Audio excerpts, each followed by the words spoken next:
Welcome to the Know. I'm Brian. Square Enix made headlines recently after shutting down almost all of the future DLC for Final Fantasy 15. Oh yeah, and the game's director was just like, peace, I'm out of here. I'm going to be on a beach. Well, now we've got a clue of what they might be working on next. A poster on Reset Era. P.S. God bless Reset Era. They find everything. One of their posters found the LinkedIn page of an artist at Luminous Productions, which is the studio that Square Enix created to make more AAA games. According to that LinkedIn post, they're making a AAA game. What a shocker. Get excited. Well, we don't know what it is exactly, but here is something interesting. According to the LinkedIn page, it's for the PlayStation 5. So don't expect it, whatever it is, on current gen consoles.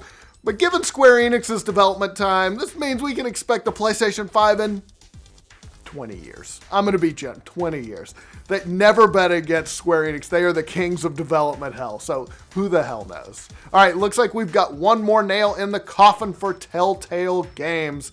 Such a sad saga. We know that the studio is closing. A bunch of people lost their jobs, and now some of its games are disappearing from Steam. Some of its biggest titles, like Game of Thrones and Walking Dead, which is being finished up by another studio, they're still up, but others like Back to the Future, Tales of Monkey Island, Jurassic Park, they're no longer listed. Meanwhile, the company's assets, they are going to be liquidated. But wait a minute, if you're going to liquidate your assets, why would you pull your games down? Those are still selling, I would assume, making some money. You know what? I don't know. I'm not as good of a business person as the people at Telltale Games, clearly. But the site Game Daily reports that a business advisory firm named Sherwood Partners will handle the liquidation. Hey, you know what? You should give some of that liquid to the employees you laid off. Just an idea. Wait, so a group named Sherwood Partners should rob from the rich and then give to the poor? Is that what you're saying right now? That's what it sounds like you're saying right now, Brian. No, Aaron, stop. The server shutdown for some PlayStation 3 games has been extended for a number of titles, including Warhawk. So if you're still playing Warhawk, get excited. If you're still playing Warhawk in 2018, God bless you. I hope you are kicking ass. I hope one day you are able to afford newer games. In a letter to PlayStation players, I got this letter actually, Sony wrote that the servers will now stay live until January 31st. When the shutdown does occur, it'll affect Warhawk, Twisted Metal, PlayStation All-Stars Battle Royale, and the musical platformer Sound Shapes. There aren't 5 people playing Sound Shapes, I guarantee, but basically those players are getting another 3 months, roughly, considering that the old shutdown date was October 25th. Sony wrote, following the shutdown, Warhawk will no longer be playable unless the PS3 system is set to LAN mode for local network play. For Twisted Metal and PlayStation All-Stars Battle Royale, users can play the campaign offline as well as local couch multiplayer in split screen mode. For Sound Shapes, users, they should just say user, singular, will be able to play the campaign and all DLC purchases as well as create their own levels. However, users won't be able to share their levels with the community or download community created levels. So you got a few more months, Sound Shape players. Some players who were unfairly banned from Fortnite have gotten a nice little bit of compensation. Epic made it right. Redditor Renegade Raider posted a screenshot on the game's subreddit showing a notice from Epic Games that said, "We incorrectly banned your account. We're sorry and will be granting V-Bucks to your account to compensate for the error." And they got 2,000 V-Bucks for their trouble. That's worth about 20 bucks. That's pretty cool. It wasn't clear exactly what they got banned for, but these things do happen. I found an old post on Reddit for about a year ago. Somebody basically had the exact same story. They got banned for seemingly no reason. Fortnite sent them a message apologizing. They also got 2,000 V-Bucks. That's like apology flowers, like in your marriage when you fuck up. That's basically what Epic's doing with V-Bucks. But you know what? If they want to unfairly ban me and then give me some free V-Bucks, I'm totally cool with that.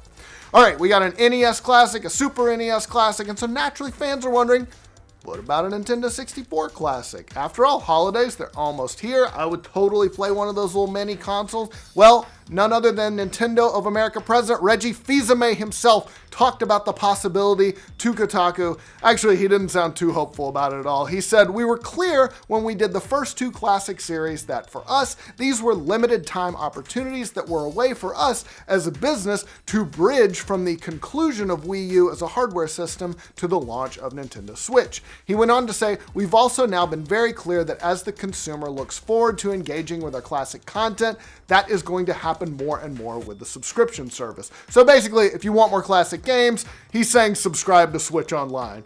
He's also saying don't get them from ROM sites because we already sued the shit out of them and closed them down. Reggie went on to say he'd never rule anything out as far as a Nintendo 64 classic, but he said what I can tell you is certainly that's not in our planning horizon. Sounds like a polite no to me, but who knows. A new RPG from CD Projekt Red that's set in the Witcher universe has not sold as well as the director expected. Eurogamer quoted CEO Adam Kaczynski telling investors in an earnings call that Thronebreaker: The Witcher Tales did not meet their sales expectations. He said the game appealed to the community, which drove up our expectations regarding sales. Unfortunately, as yet, these expectations have not been fulfilled. Still, we remain optimistic. Now, the game was previously just on GOG, which is owned by CD Projekt Red, but it's on Steam now as well. Kaczynski said, GOG is our priority platform and we wanted to release the game there first to gamers who support us there. However, the reach of GOG is incomparably smaller than that of Steam. We know there's a large Witcher fan community on Steam and that's why we also released the game there. THQ Nordic announced it's acquired yet another IP. They have been on quite the buying spree lately. Were you guys drunk on Amazon again, THQ Nordic? You can tell me. It's okay. We've all been there. We've all gotten drunk and bought some IP. Anyway, they announced today that they acquired the strategy RPG Expedition series. Previous games in that series include Expeditions Viking and Expeditions Conquistador.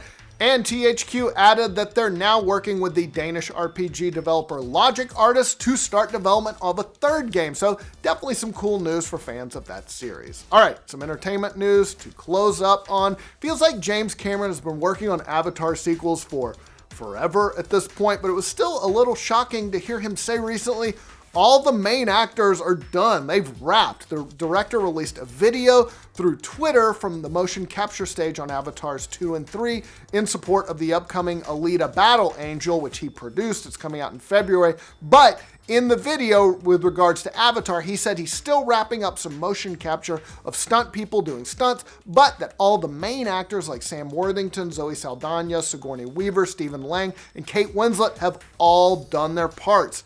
Now comes the hard part, all of the CGI. Avatar 2 doesn't come out until December 18th of 2020. Avatar 3 comes out a year after that. It is a long wait. Time will tell if the public still wants more Avatar, but you know what? Never bet against James Cameron. That dude makes movies that make money. All right, that is all the news we've got in the roundup today. Let us know what you think about all these stories down in the comments below. Let me know what you think of my beard. I know y'all think I need to shave. I'm going to shave. I know it's a little bushy. I'm going to take care of it. We're going to come back a little trimmed, I promise. But for all your news from every corner of the internet, you know where to go, right here. Like and subscribe. Also check out our website, theno.tv.